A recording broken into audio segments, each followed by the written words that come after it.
Hi team, hopefully this video is able to provide you with information to allow you to decide when you're ready to progress exercises, increase reps, increase sets, increase difficulty. With the programming, there's often a range set out for sets and reps. There isn't any weights written out for the 4-week program, and there might not be in some of future programs there as well. However, how do you decide if there's no kind of range written down there from a percentage of a lift or maximum in the sense of working till complete fatigue? How do I know how many reps I should be doing? If I'm just going short all the time, or am I going too far all the time?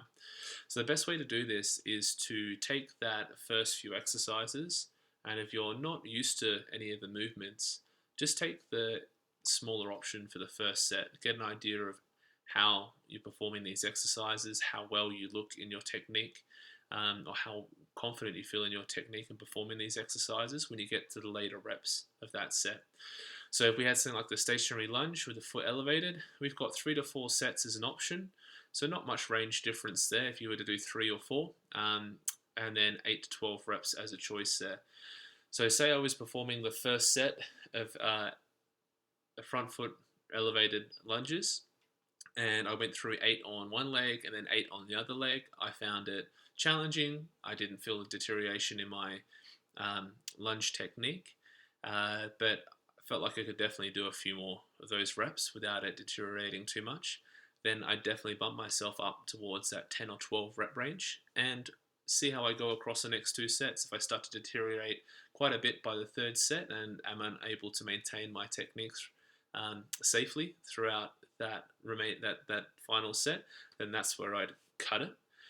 If I was still performing well and would honestly look down and go, I've got more gas in the tank to finish another set, then that's when you're going to step up there. The most important thing is that you're performing these exercises with the right technique. You're not making adjustments in your positioning, and this can be quite hard when there's no mirrors around to check out on your form or no trainer there to be able to see how you're doing this. It's the reason why we've created that community on Facebook, and why I'm so open to any kind of evaluation of movement there as well if you need it and you feel like you need that confidence and reassurance that you're performing that exercise well.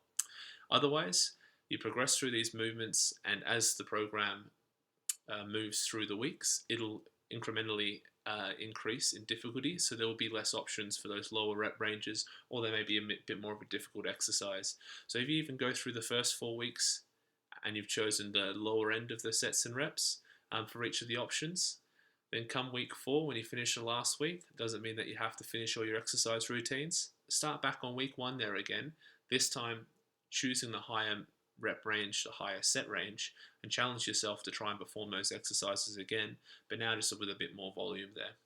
Hope this video helps you out with deciding whether you increase difficulty or when you're ready for the next step of the next intensity or level in an exercise. If you have any questions, please feel free to reach out to me. Otherwise, put it up in the Facebook group and I'm sure someone can answer it for you there as well. Talk soon, guys. Keep the sweat up.